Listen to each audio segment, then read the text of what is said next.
Hello, not so many people today, but I think there are colleagues online. My name is Olga Syvak, head of the product of architectural company and development in Lviv. And our company is also co-founder of Ukrainian Council, Ukrainian Green Building Council, initiating and promoting in Ukraine ideas of green building. If there are interested participants here, please visit our website and join. We are always happy. We start our session. The first speech is about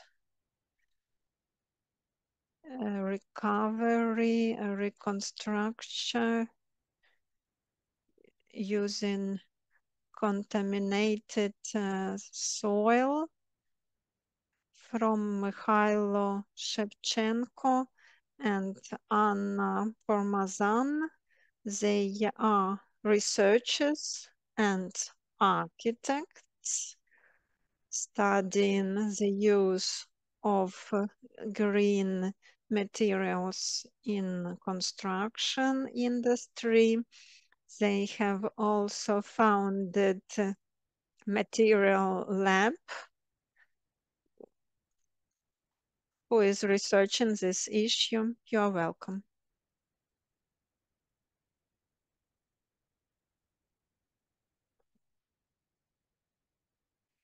Thank you for introduction. We will be speaking Ukrainian. We wanted to present our interim results of our research regarding the materials on the basis of the soil, but not just the approaches how to introduce this material, but how to work with this material if the soil is contaminated. We have recently listened to the speech about the carbon footprint of Ukrainian recovery, which partially started in the beginning of 2025, since the beginning of wide-scale war. We have calculated that the estimate is 230 megatons of emissions and 62 megatons are related to the projects which are already ongoing. And the most part is construction. Therefore, Mykhailo and I wanted to concentrate on the materials with the lowest carbon footprint, which we can use. And one of the best materials using in EU are materials on the basis of rammed earth, clay, sand, different layers of soil, different mixtures. And this way we might use them instead of standard materials in foundation, like bricks. So considering existing local resources, especially in the east and in the south, we see the picture you can see on the screen. So not just infrastructure and industrial objects are destroyed, and we discussed this issue after the last presentation. You can also pay attention to the territory around buildings. So there were bombs and explosions which are ongoing, especially in the area of hostilities.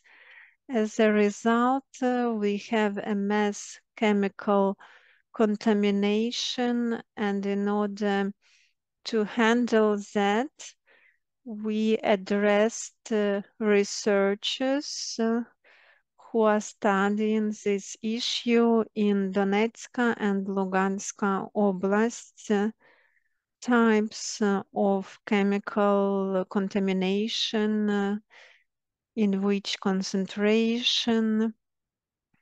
So we used ECODIA report, and scientists working with different regions. Now you can see Kharkivska and Donetsk Oblast.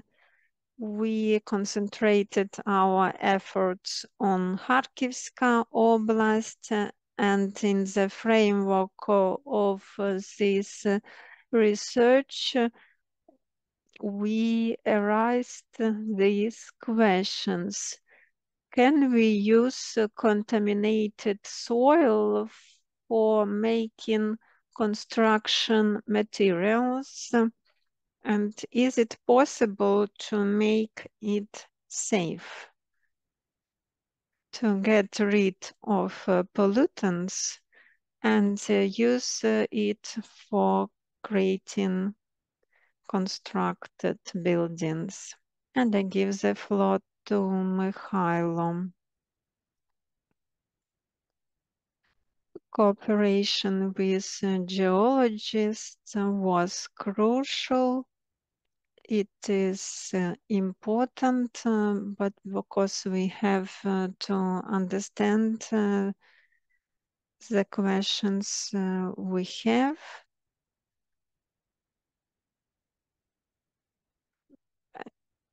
Pollutants of soil is not stable.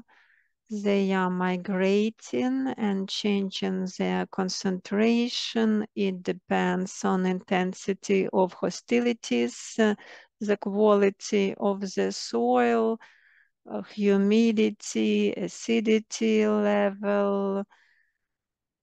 Therefore, we launched this project and together with geologists, we have identified these places and deoccupied territories, village Fedorivka and village Mala Rogань near Kharkiv city. So you can see on the screen. Why did we identify these two locations? Fedorivka village was the place of the launch of a grant, and Mala Rogань is the location where the helicopter was hacked. And it is very important to follow the procedure because pollutants are migrating. For example, in Fedorivka, the earth was rammed, which has an impact on migration. It is very important to follow the procedure correctly. To sample from different layers of soil. The results we received, the most important pollutants are arsenic and cadmium, heavy metals. We conducted tests tests in different laboratories. We sent samples to different labs in order to compare,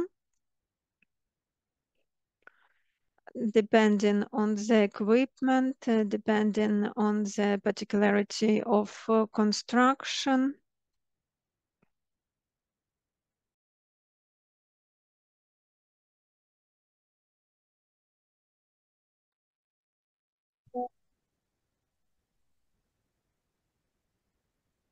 So understand which indicators are relevant and with what indicator we can work.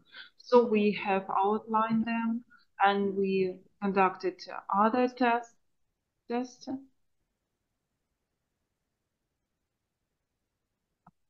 is organic contaminators.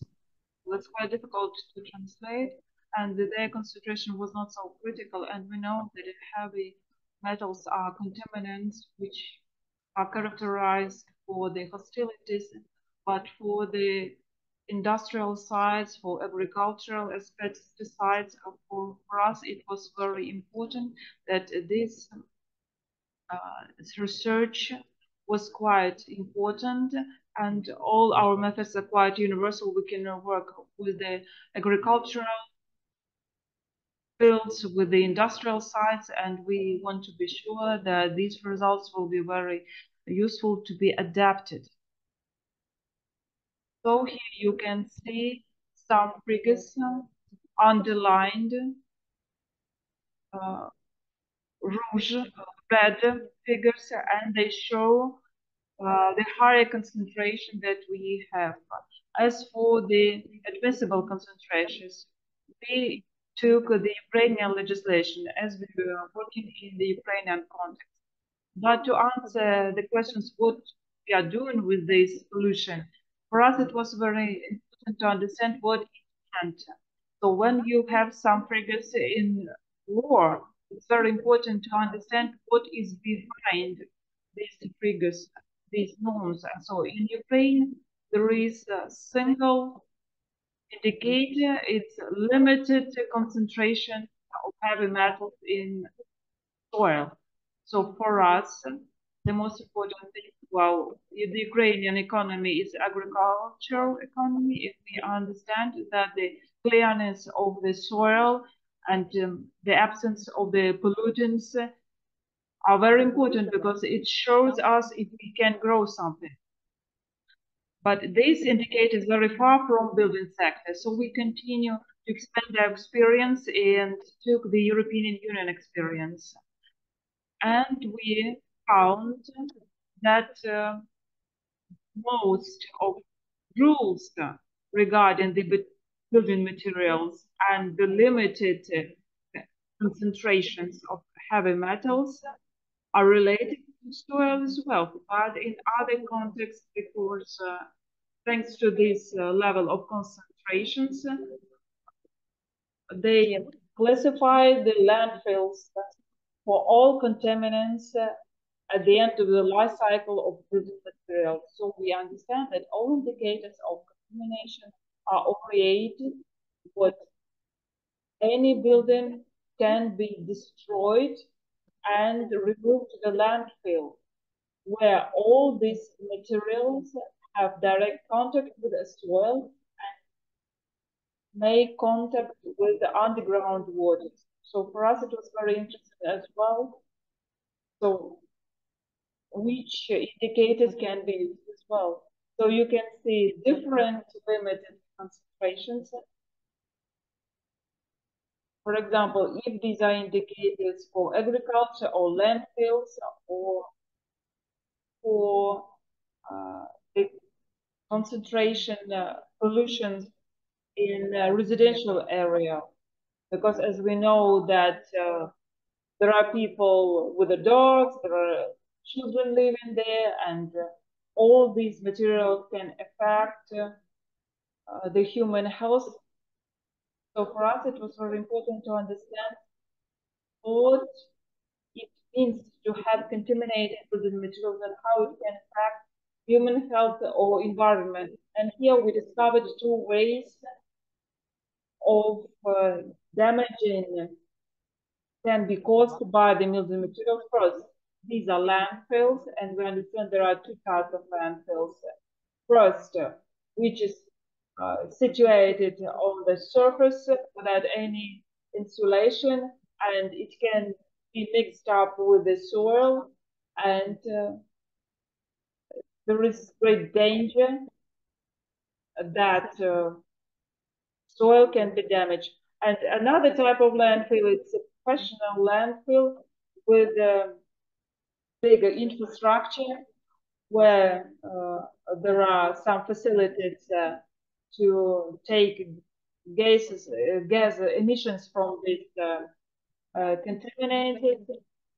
And another thing, how the materials can damage the environment. These are emissions from the surface of the building materials. First of all, dust, or maybe this is external materials that may be diluted, leached by rainwater.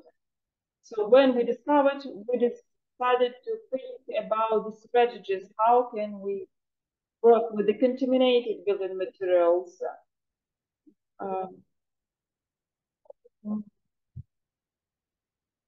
allowing them not to pollute the environment.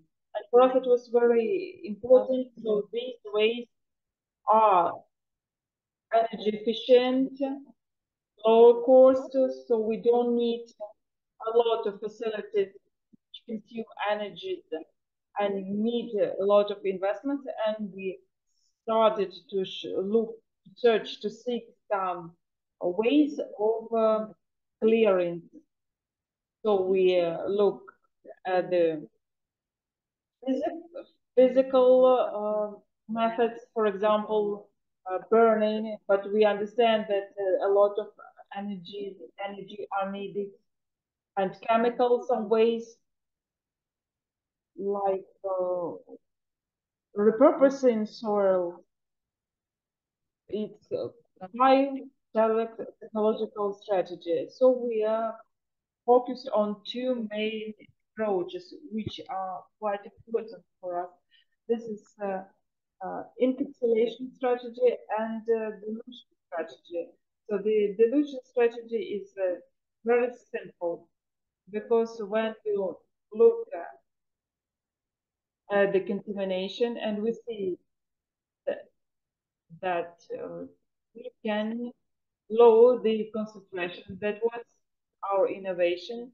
We learned it from the engineers based in Berlin, company Syvak and Bank Institute, and they immediately discovered that the most recycled materials or materials from the building sites, so not in the military context, in the city context, they are contaminated, and this is the problem they are facing too.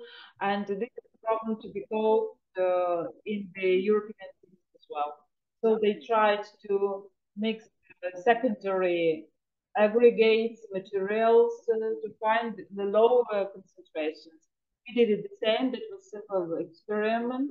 We took the contaminated salt from the Kharkiv region, and there was a high level of clay, and in order to produce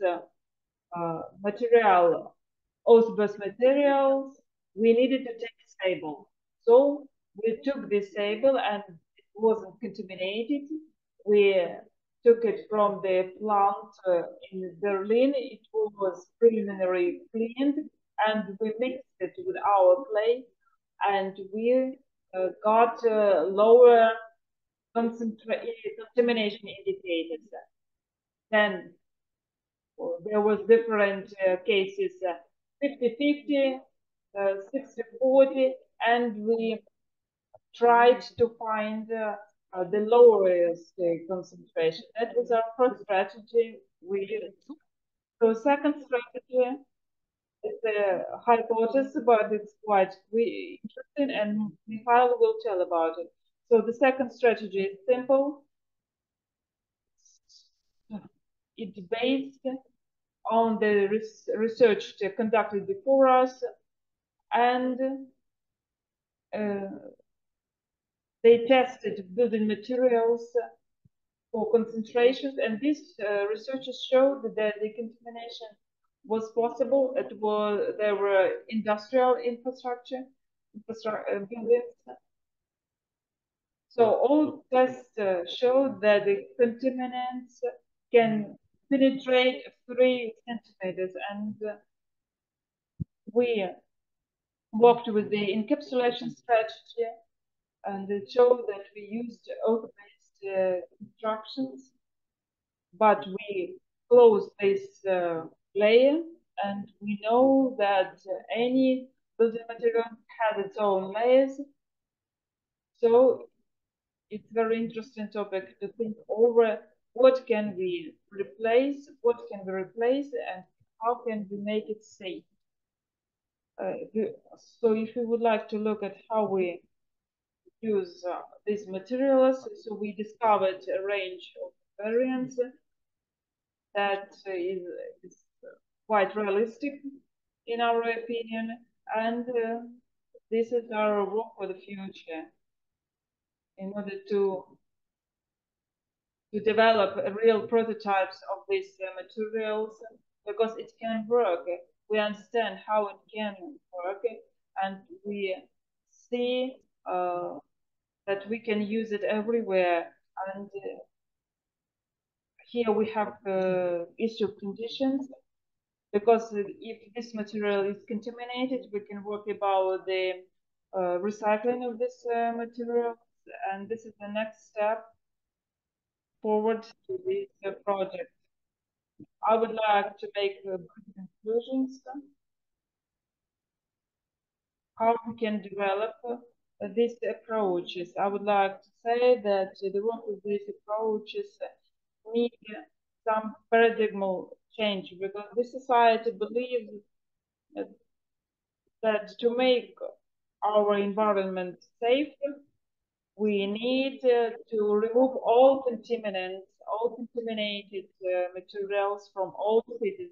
But in fact, it's not so, because all water we drink, all food we consume come from the areas beyond the cities, where our landfills are situated, where some contaminants may migrate to the agricultural fields, for example. If sanitary landfills are not monitored very well, and it brings serious consequences. And we believe that it's very important to control it. So we need to keep all these landfills far away from food and water, and do our best to prevent the contamination of our environment. So that's why we have some regulatory mechanism. For example, in Germany, where this technology was approved, so there was a ban for dilution. We can't mix the contaminated materials with clean materials. We need to bury them somewhere. So this is the idea how we can perceive the contamination in other ways. As for the encapsulation strategy, there are no protocols that can prove the idea that it's safe to use these materials in buildings, and that the clay may absorb such contaminants, heavy metals. And this is the work we have, and we need to develop these policies and testing protocols that give us the work to do. So we would like to conduct this first testing and develop testing protocols and prove that these instructions can work, and that we can mix them with other strategy regarding the soils. And the other implementations we have already done.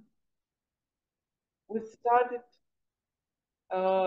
tried to start to talk about the usage of these materials So we invite everyone to our pavilion in Lviv, and there we tried to do our first intervention there and to build this first object and to talk about if we can use the local soil or can we use any other material in order to minimize this footprint. We would not like to focus on this because it's not the topic, but yesterday there is yesterday the exposition was opened with our project and it will last by the 4th of December. So we invite everyone to visit our pavilion. Thank you very much.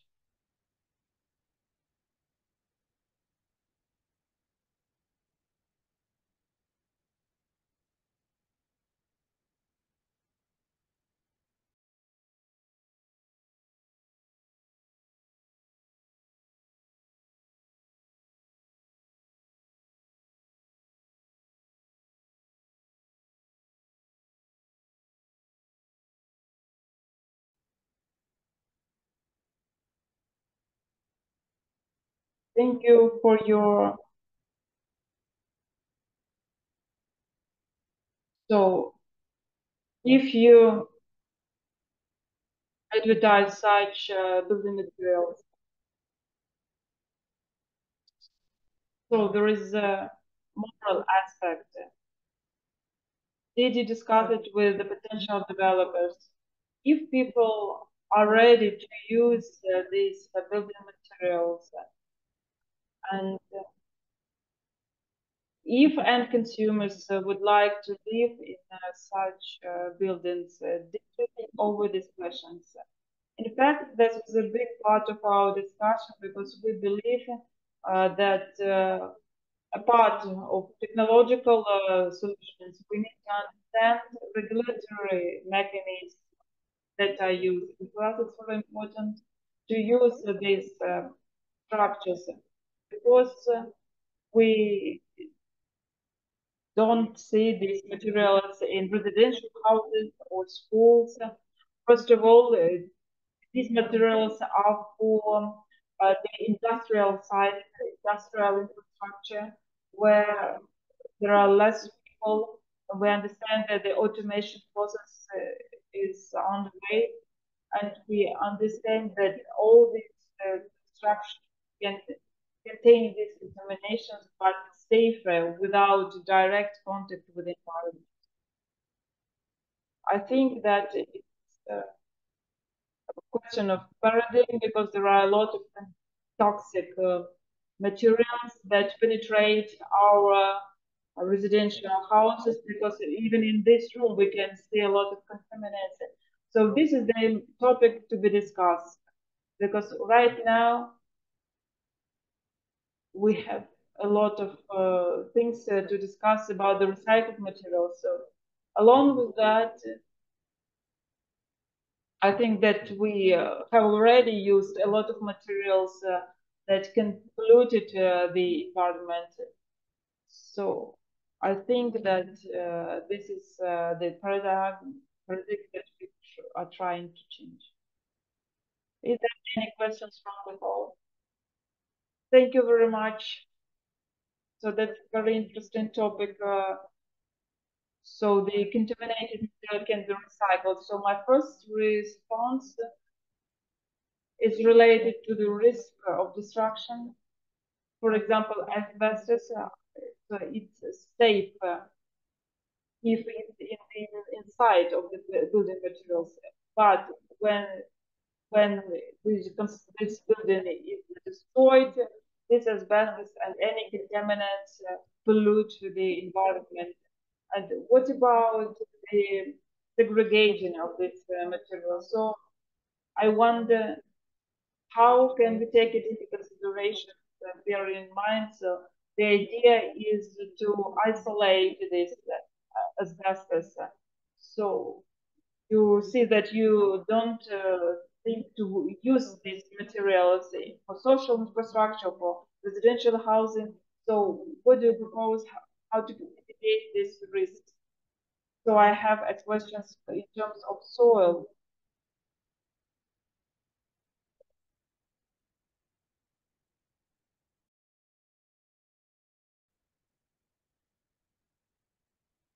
I had one more.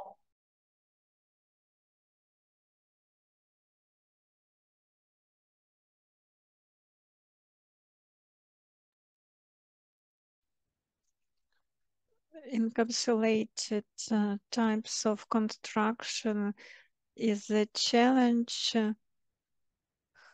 We understand that if we are working with contaminated materials, the issue of dismantling is pretty critical, and we can't predict it during the war, unfortunately. And the contaminations we face don't pose a very high risk, but the issue is complicated. After destruction caused by explosions, it is very complicated to separate materials. I want to add that our solution is not a fantastic one. We don't think it is the best. It is the best out of the worst. Communicating with researchers, 1/3 share of answer is landfill. So there is no alternative. There is a hope for microorganism eating them or some chemical compounds, but unfortunately it is not wide scale. It is at the stage of development, and our solution is better than putting it on a landfill, because landfills need constant support, and it is also dependent on the monitoring. Many materials which are dangerous are exported from European Union to Bangladesh or Africa, and then you just close your eyes. And our solution is the path to better solutions. We are creating materials, mixture of clay, gravel, stone, and clay. And how is it working? These elements have different fraction size, and then the earth becomes ramped, and as a result, this material is very robust after drying. So it is very close to the robustness of brick. Not the best brick, average brick. And then this material is also more water resistance. The issue is if it is not stabilized, the material can return to nature very, very easily. So there are two camps, two opinions, working with stabilized mixture and working with clean mixture. Stabilized brick is a good solution.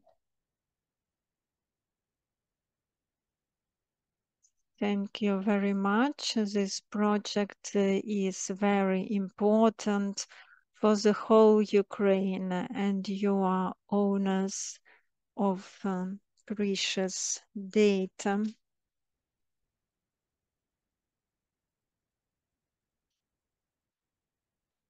My question is, how do you think is it possible to understand reasons and consequences of cadmium and arsenic share in the soil?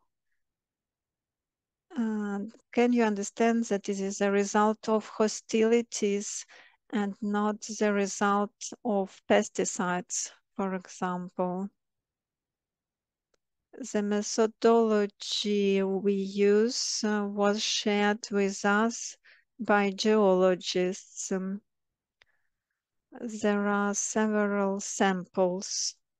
So one sample is taken in the exact location of warfare, and then you can take another sample at the distance of 150 meters, and then you can compare. Of course, there is contamination also resulted by agriculture, Soviet and post-Soviet.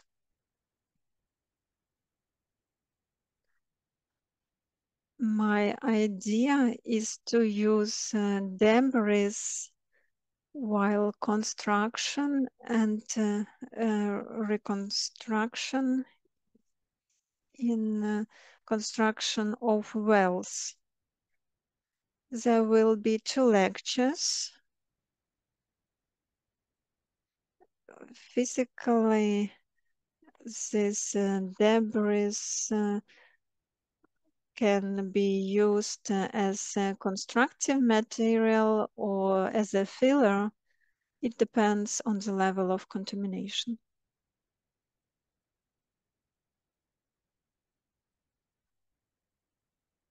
Our today's protocol are the following. If the material is contaminated, it is transported to the landfill. Contamination means you can't use this material. Thank you, Anna and Mykhailo. Kateryna Lopatiuk, you are welcome. She will tell us about the use of AI to assess debris for reusable materials for construction. Kateryna is an architect and researcher, and she is specialized in urbanism, architecture, and technology. And also she was curator of the project Circularity on the Edge, which was presented at the exhibition in Venice. Sorry, I will be sitting and speaking slowly. I don't feel very well today. My presentation will be solely about the project which is still predated and the Venice Biennale with a damaged object from Gostomel. We used these materials, how AI model and distance. This research was developed by me and German Mitish, supported by UNDP and Kiev School of Economy in 2023. I came back from my study at MTI, and I learned about the use of AI to assess debris the issue of different level of relevance was arised at that time, but not so many people were talking about Ukraine. I understood that this technology might help and assess debris on the location where something was damaged. And I understood that this technology was not popular at that time, but now I hear more and more it is being used. There are researches how to use it on practice, not just research. What did we do? I will not tell about our purpose. It will be understandable. We understood that there is a process of assessing debris. First is dismantling, demolition, and this step is sometimes ignored due to the necessity in immediate response. The next step is separation, stockpiling, recycling, material production, and reuse. We understood that this process lacked audit, and then we understood to try to do it remotely. How can we evaluate these materials remotely? How did it happen? What data did we use? We received damage assessment in Kyiv Oblast, in Bucha in particular, from organization Damage UA. They have geo-reference images of each damaged and non-damaged building, and they made the statistics of the level of damage. This input was high quality and let us separate landfills and images of damaged objects and use it as data set for training and validation to be used as a data source. We had analyzed this data. We made the list of 21 types of materials. We have a category debris.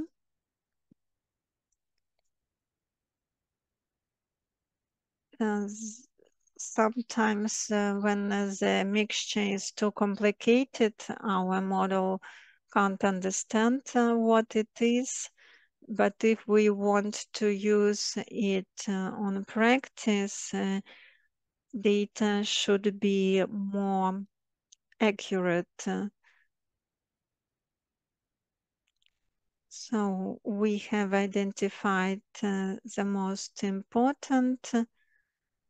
The composition of asbestos was the most important. There were concrete plates, wooden, metal constructions, a lot of polycarbonate, plastics, ceramic roof. Our data was images done by drones from the above. We used these images. So the main focus was on roofs, but we were able to see other materials inside as well. So we created a series of masks of different type for training and modeling AI models. There was a breakdown for better accuracy, for better visual segmentation. It is AI model which is being trained to recognize pixel. So in order to make this AI model learn it, we had to prepare materials manually. And then AI model was studying and learning how to recognize them and understand the proportionality of each material. Here you can see 32 reiterations created by AI model. So different color means a different type of material. And we received the percentage of each material. And after our 30-second attempt, we understand that the level of recognition was the highest. At that time, we lacked some skills. It was learning by doing. We were working with open data for segmentation and object detection. It was not enough. We were in the process and we couldn't find analog at that time. We collected all these results at the dashboard. If you are interested, I will share the link to this dashboard and you will be able to see all the data on Bucha. You will see all material categories. We can see the percentage. Unfortunately, we could not receive more accurate parameters because our images were done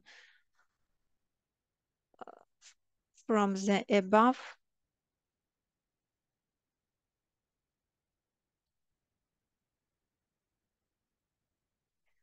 Okay, now I will tell a little bit about our installation at Venice Biennale.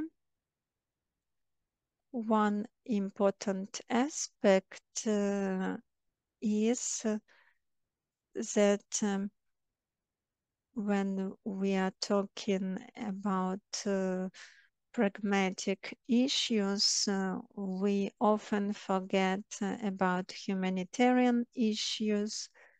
When we were working with materials, we understood that this data was not just statistics. Each material had some history, some metaphorical. So when we moved from digital data to more humanitarian issues, we understood that it had some importance for the owners of these houses.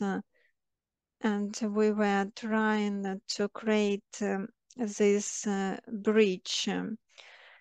from something abstract to something practical and reach out to society. I couldn't skip the slide with our team. We had a multidisciplinary team, architects, researchers, artists, and together we created a spatial installation. I will tell you a little bit in detail later. So here you can see the gravel from Borodanka. I don't know the exact origin.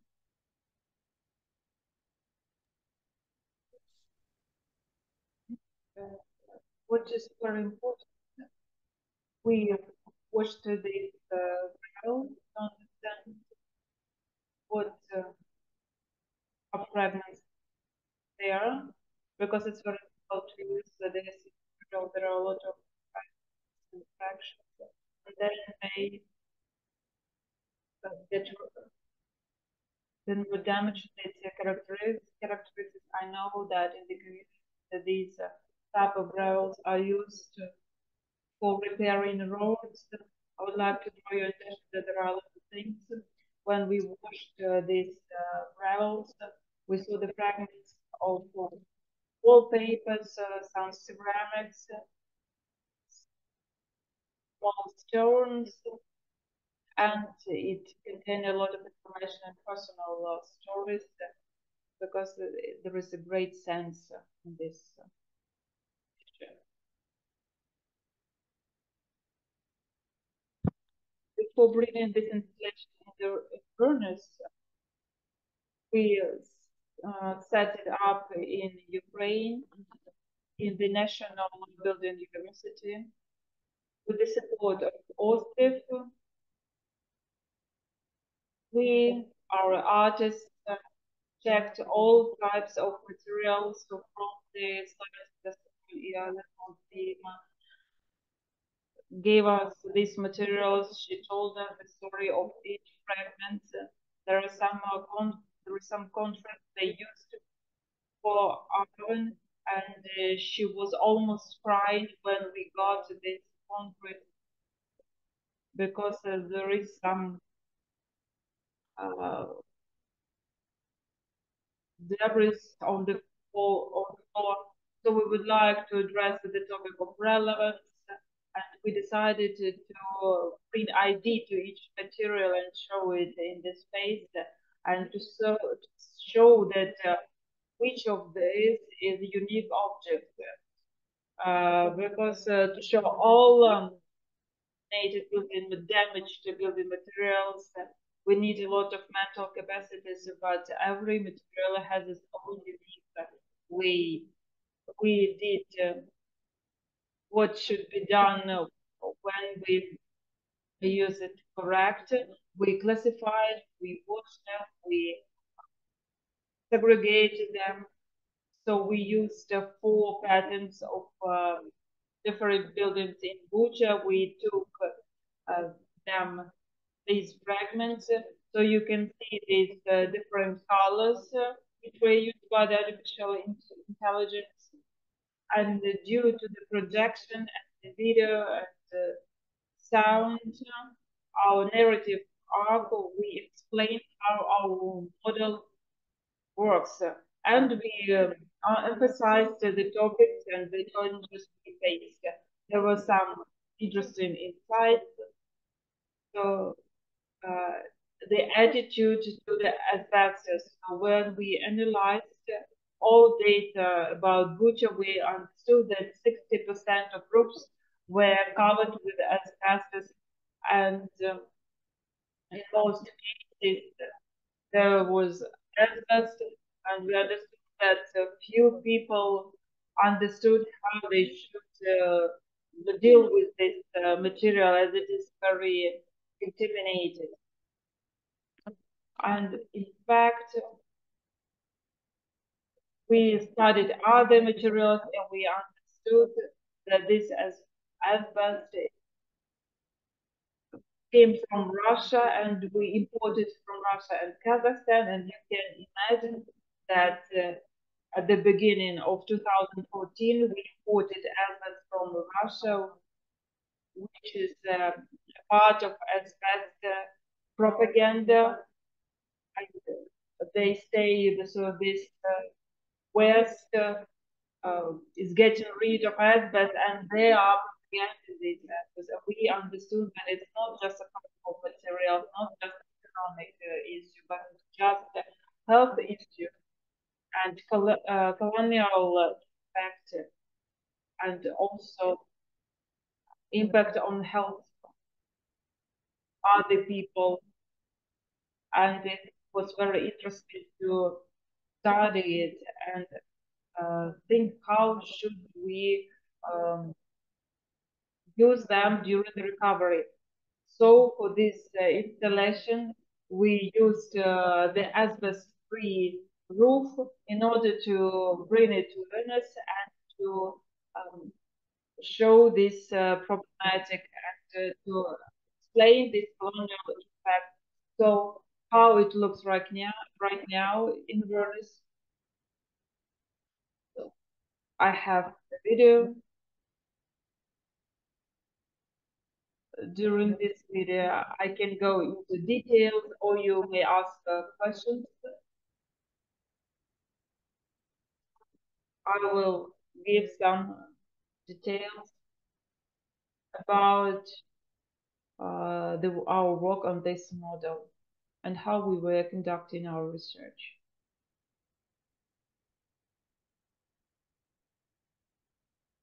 So this video is made by Yarechuk, our member team, and it is presented at the Biennale in the framework of the general exposition.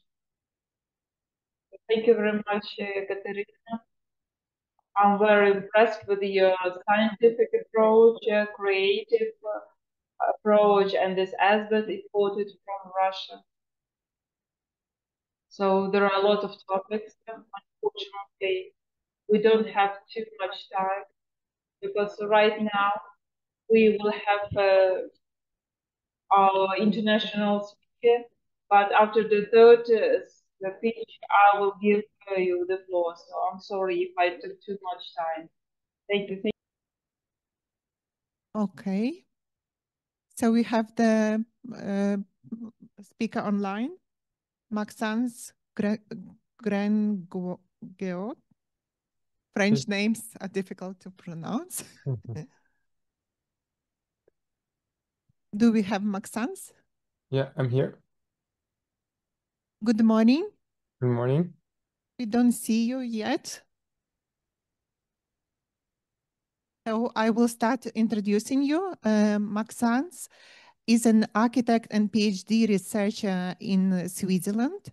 He develops new methods for reusing concrete rubble from demolition into load-bearing structures through the pragmatic use of existing tools. He applies his broader experience on the structural reuse of concrete to projects at various scales in partnership with architects, structural engineers, and associations. This is very hot topic here in Ukraine, concrete rubble and how to reuse demolition materials. So you're very welcome to start your presentation, Maxence. Thank you very much. Do you see the screen correctly? We see you and we don't see your presentation yet. Okay.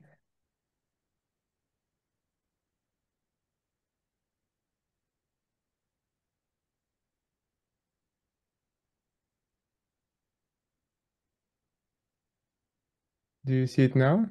Yes, we do. All right. Thank you very much for the introduction and the invitation.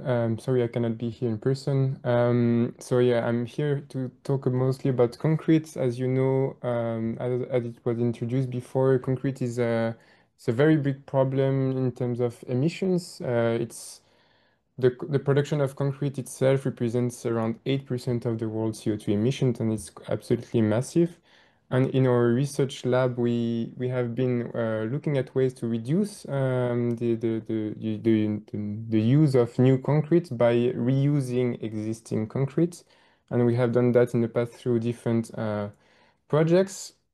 I will go quickly over them. We first started to saw cut, so with big diamond blades to cut the existing concrete structures before their demolition into small blocks and to assemble them into, for example, a pedestrian footbridge here. And then we continued on saying, okay, we can also reclaim not only the compression behavior of the reinforced concrete, but also the reinforcement themselves, so the bending resistance, by simply cutting slabs and reuse them as slabs. And this is the topic of another PhD.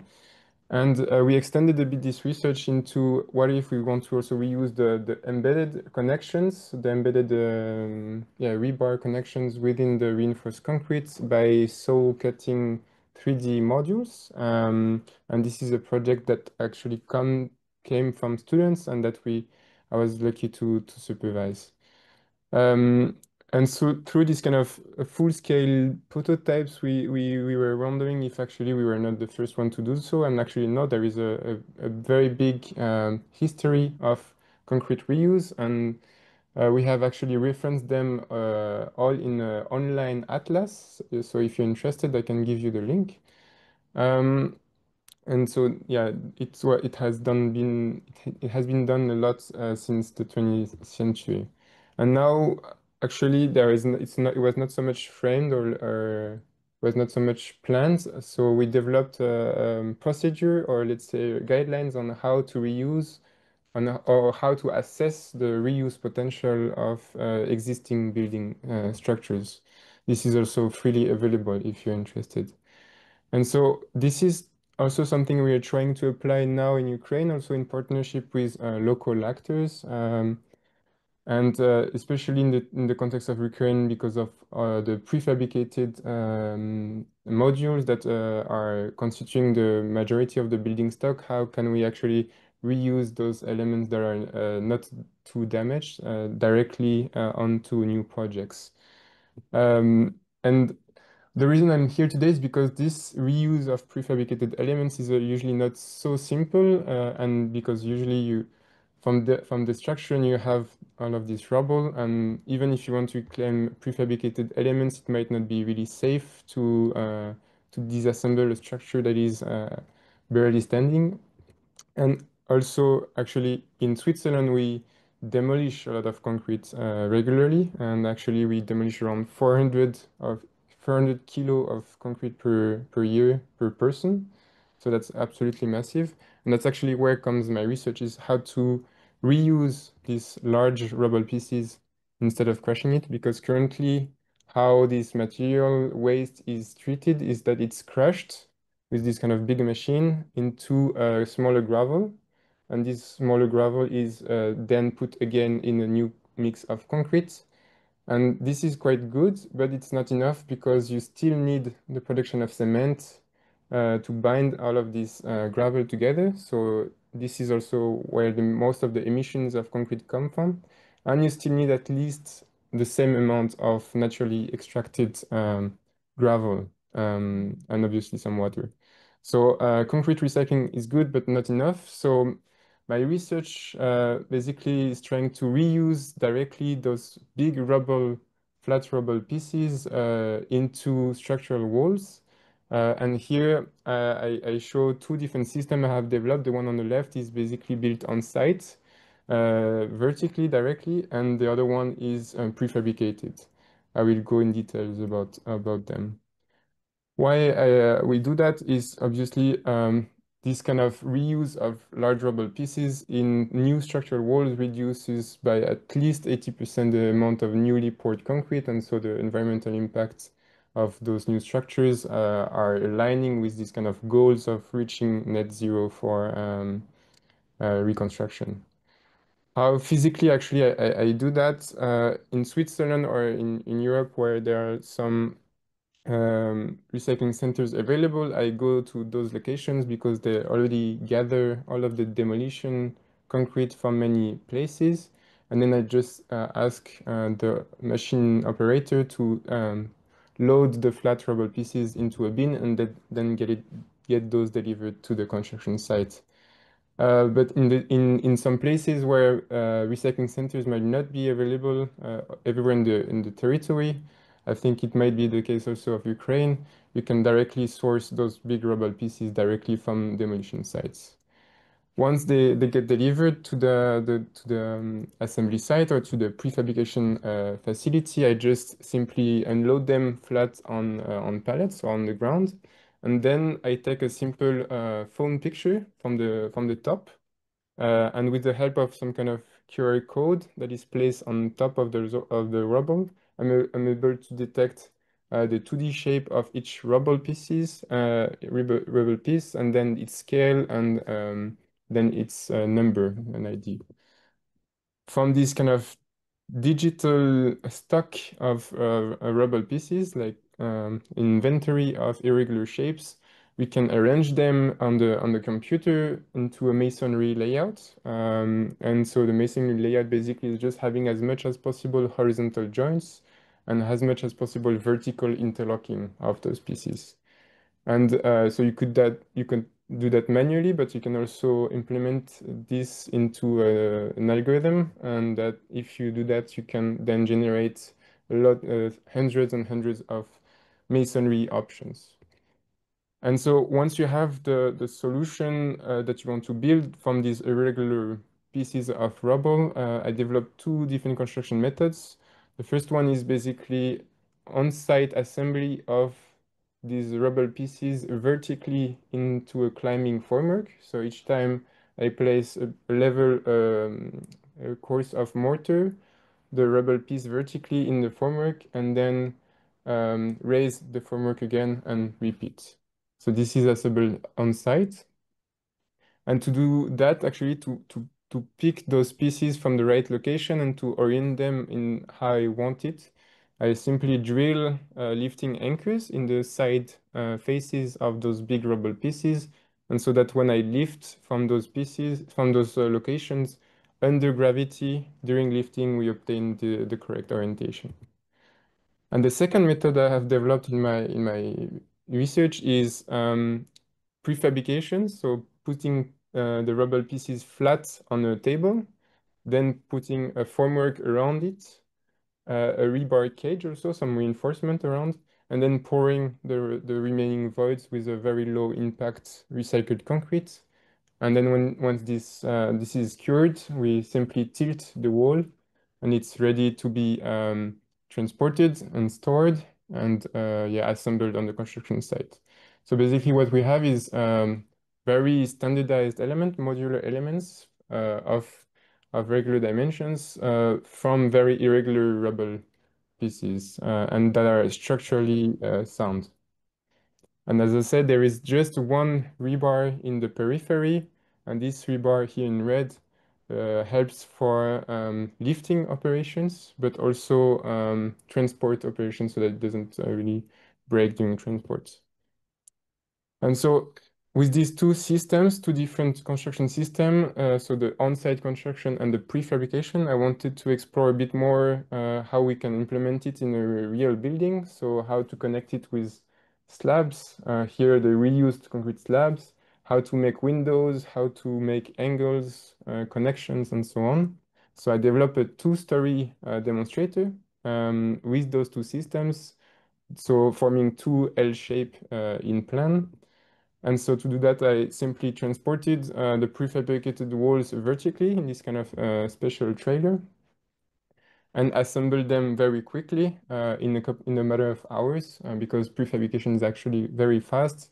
And those elements are all linked together with a dowel, a steel dowel. So basically you place the wall, you place the slab, and then you drill through the two of them, you place one steel dowel, and then you put the top wall on top of it, where with this kind of little void that was planned for it. And this is done really, really fast.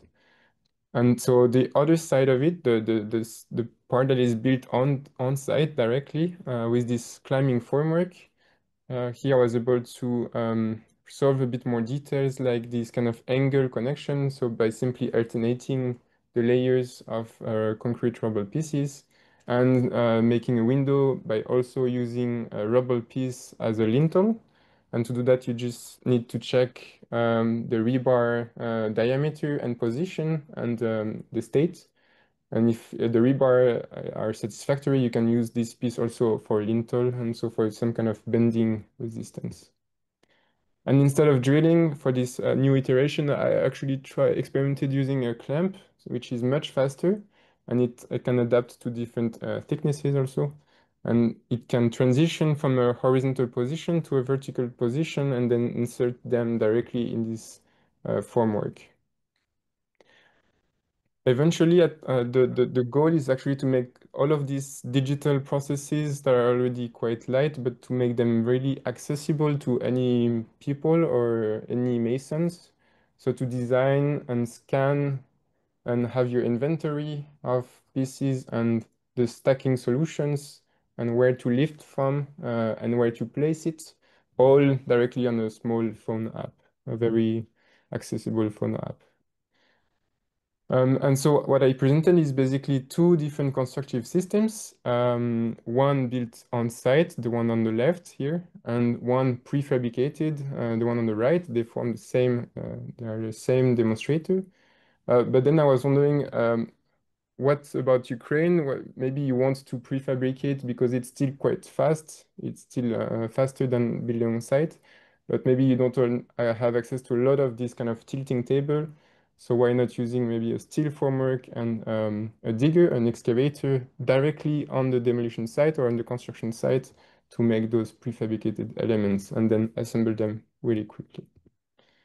And actually the work I've done is applicable today. We can implement it today because we have been partnering with a lot of industry stakeholders directly from the start. And so I'm really happy that we can actually do this kind of industry, the bridge between academia and industry through this research.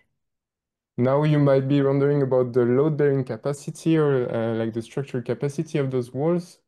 2 years ago, I tried to load test one of these in situ or this on-site construction of the wall with the maximum amount of force we have here in the lab, and we did not manage to break it. It was too strong. So we don't know the maximum resistance, but we know at least the minimum resistance. And from that and some assumptions based on the Swiss codes, we know that we can build at least 4-story tall. And actually yesterday I started to test the prefabricated panels, and the early results show that actually it's much stronger. So we could go much higher.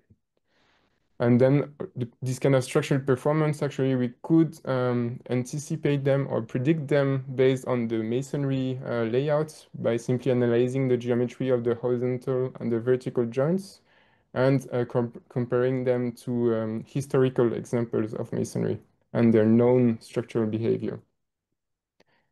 Recently, these kind of systems, especially the in situ, was adopted by architects in some competitions, including some that have been won, actually. This one on the right was won in Brussels, in Belgium. And more importantly, in the prefabricated options, I'm very happy that it was adopted by the city of Barcelona at the scale of the city. So basically, we won a competition to show how much we could apply it to infrastructures, public buildings, and public spaces throughout the city with this kind of prefabrication solution. Now a bit to wrap up the the rubble pieces I use have a particular geometry. Usually they are the biggest rubble piece that you can find, but we don't know how much of those pieces you can find on the piles. So there is a study I'm currently conducting, is basically sending a drone to take some pictures and reconstructing the 3D model of those piles to be able to understand how much of the rubble pieces are actually of the correct dimension that you can actually use in these roles. Actually, you could use any dimension. It's just the larger you have, the less labor is involved. And eventually the goal is actually to correlate it to what has been shown just before, this kind of automatic segmentation of images and here the goal is more to predict the stock of rubble pieces that you can have at disposal based on the pile of rubble. Yeah, that's it. To wrap up a bit, this research was it's a way of finding new accessible methods for reusing this big waste that we have in Europe into structural walls, and I'm very happy to hear about a bit your comments. Thank you very much. Thank you so much. Very impressive presentation and your field of your study. I think there will be many questions from the audience.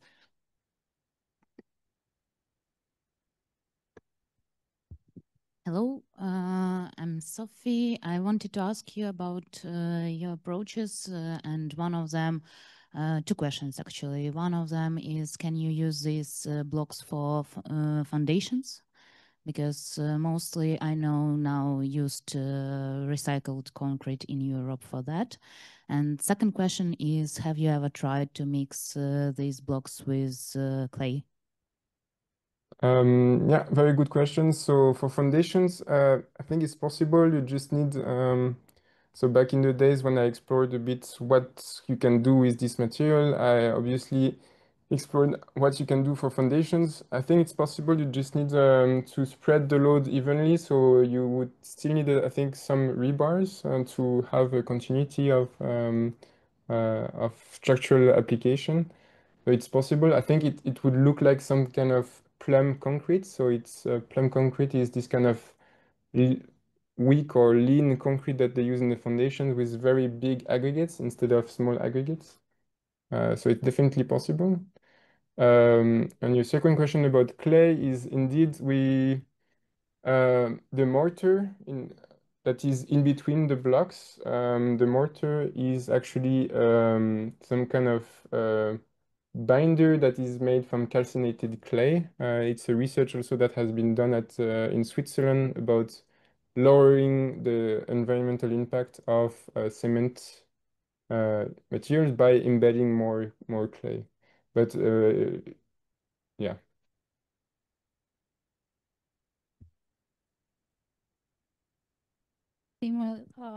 Maxence, thank you very much for your presentation. Actually, I want to express my gratitude to all the investigators who presented here their work.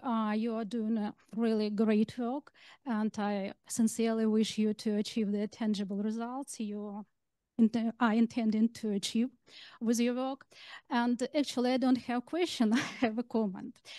For the previous speaker, Pani Kateryna, I wanted to ask the question, what about the practical application of her results and arts? And now, Maxence, you have answered my question, because I understand if you, with Pani Kateryna, create the synergy of your investigations, you'll create for the Ukraine not only buildings and rehabilitation of the infrastructure, you really can create the architectural and construction masterpieces. And thank you very much for your work. And I hope you'll make this cooperation, and maybe in a year on such a symposium, we'll see the results, and they will be impressive, no doubt. Thank you. The collaboration. Thank you very much for the presentation. It was extremely exciting to follow your research. And I have a question about applicability of these two methods that you just explained. That one is prefab panels, and it's quite obvious that it's much faster, that it can be also built faster and transported. But where do you see, for instance, more advantages in using masonry? So how did you maybe compare these two methods where the one works better or another? Thank you. Yeah. So very good question. I think this kind of other method, masonry, is more relevant in places of the world where labor is more abundant or less expensive. So and where material basically costs more than labor. And where, for example, this kind of high-end tools or like the tilting table or even diggers, excavators are not, or even the trailer that has these kind of fences are not necessarily available.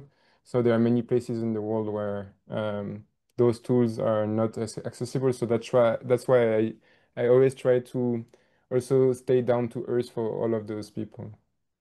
Then maybe the question after that, have you measured the weight of these each or the approximate maybe average weight of every element of these concrete pieces? So how many people can handle it? So make it just manual labor based. Yeah, a very good question as well. All of those pieces are more heavy than 100 kilo. They are between 300 to 800 kilo each. Each rubble piece, and the walls themselves are 2.5 tons, 3 tons. So obviously, no human being can actually handle those. And that's a choice I made to actually use those big rubble pieces to reduce labor. But you need a lifting device, obviously, regardless of the lifting device. You could apply the same methodology with much lighter rubble pieces. I think the international standards for ergonomics, they state that someone can carry and repetitively up to 24 kilo or 23 kilo. I think that's why the suitcase in the planes are 23 kilo. So then you would need to size all of those rubble pieces to maximum 23 kilos. So first, how do you make sure that you have all of those big rubber pieces, but not too big? And then second, it might be even more time consuming to do. So that's why maybe you still need a lifting device regardless of the method. Thank you.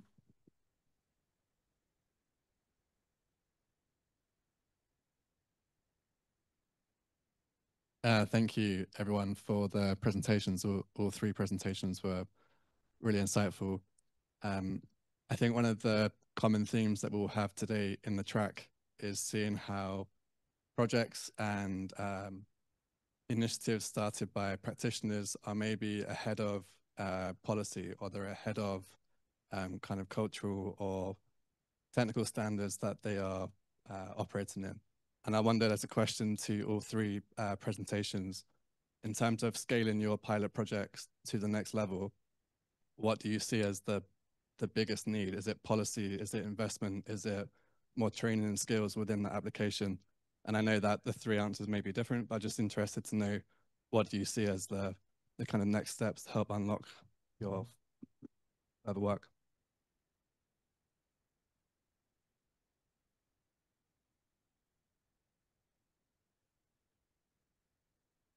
I think we can start because in our case, I think it's more of a combination between research and policy that should be based on this research, because in our project, it's currently extremely important to develop testing protocols and then run them. So this is a part of research.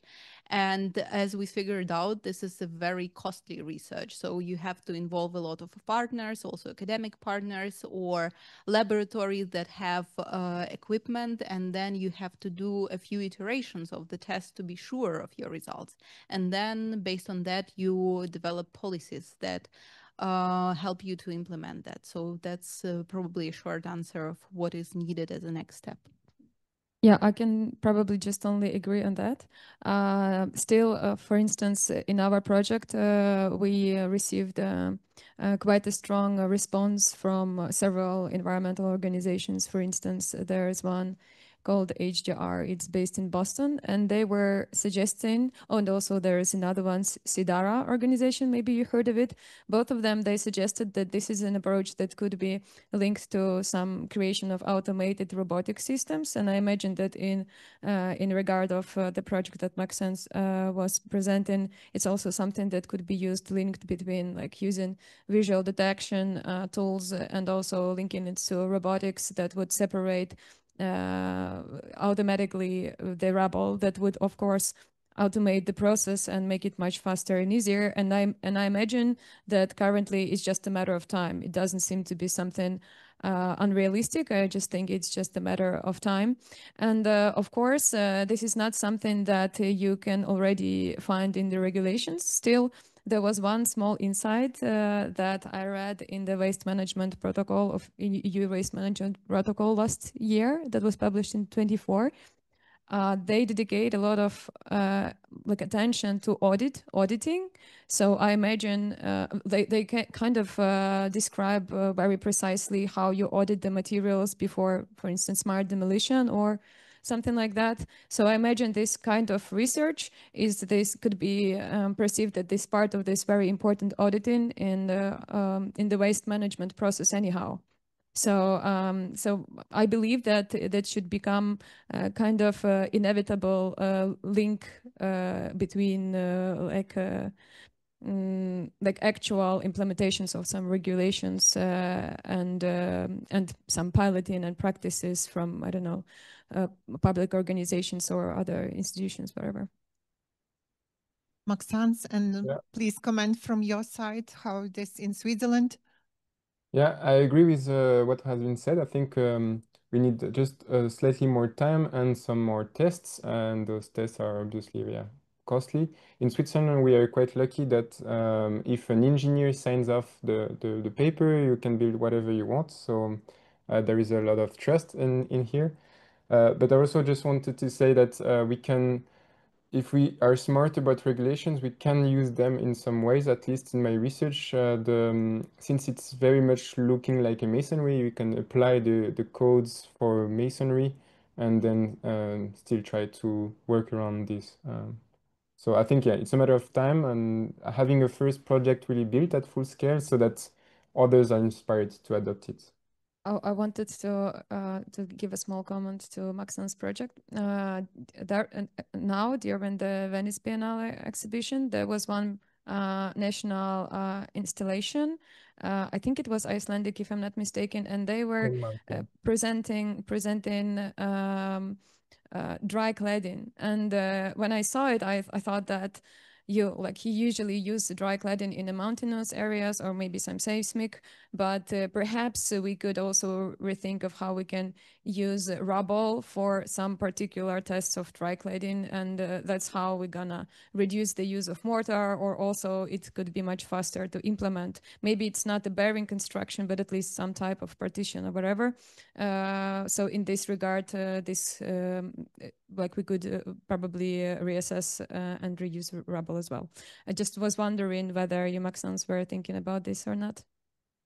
Good question. I'm mostly interested in structural application because that's where most of the mass of the new buildings is. So that's my main focus, and that obviously I've been involved in other sides of it where it's reused in non-structural levels, but I remain focused on the structural level now.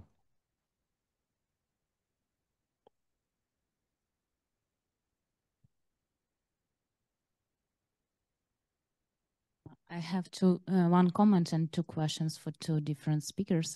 One comment is everybody told that time is crucial, and everybody need time to develop all these projects. They are brand new all over the world. Actually, it's not like only in Ukraine it's new, but there are countries which are a bit more further steps than we are, but still it's quite new technologies. And we unfortunately don't have it in Ukraine. We are reconstructing very fast, and it's CO2 very not natural, not very good CO2 percentage. So the question is, it's just like, it's one comment, and now it's two questions. One is question for for first lectures is have you ever tried to use for I will talk in Ukrainian if Have you ever tried to decontaminate soil by some natural materials, for example, the sheep's wool, which might absorb some chemicals? I will start. We studied different modes how to decontaminate the soil, but one of the most important was filter mediation. But I think there were some experiments with sheep's wool, but the most important aspect that pollutants they are not liquidated, so they are absorbed by wool or plants. And then there is another problem, how to utilize this phytomass. So we have the law of energy conservation. What will we do with all these pollutants? They are still here. So we can think over about polluted plants, what to do with all these toxic elements.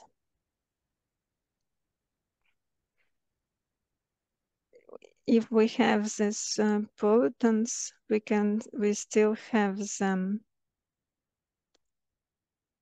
There is some time frame, and within our project, we understand it can last 10 years or more. If we are talking in the city context, sometimes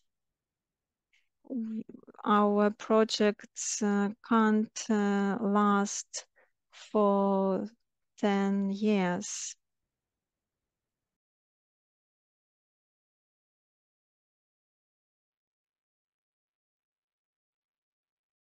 So what we gathered when we were gathering materials in Gostov, and the object that we were researching, Gostomel is situated near Kiev, and owner of this building has been working for 3 years at their ruins.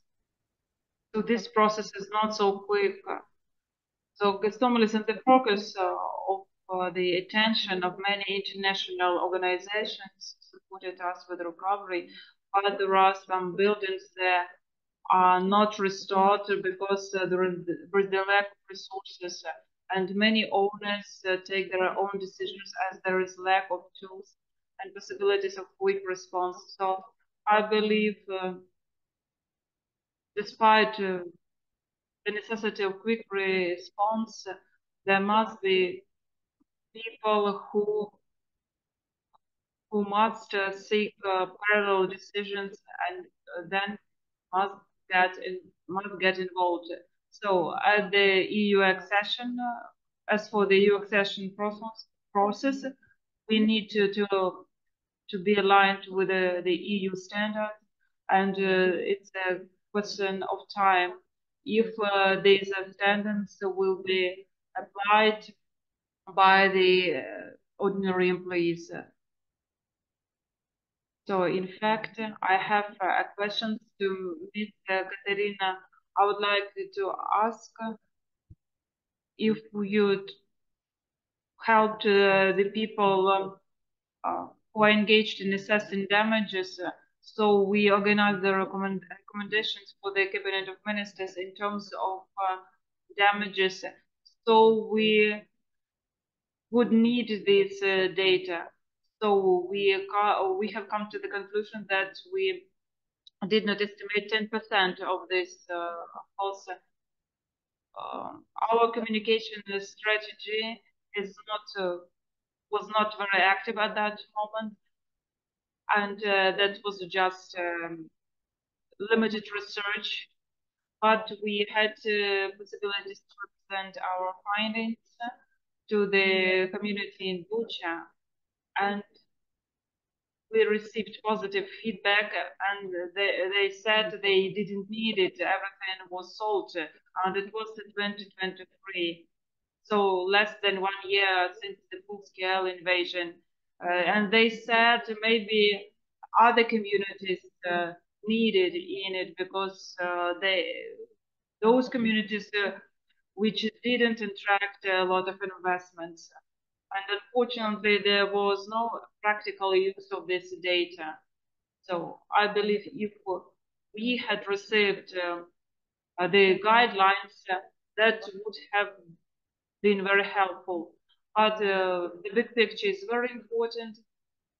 So, for example, according to this analysis, we saw which zones were contaminated with asbestos and the concentration of this pollution.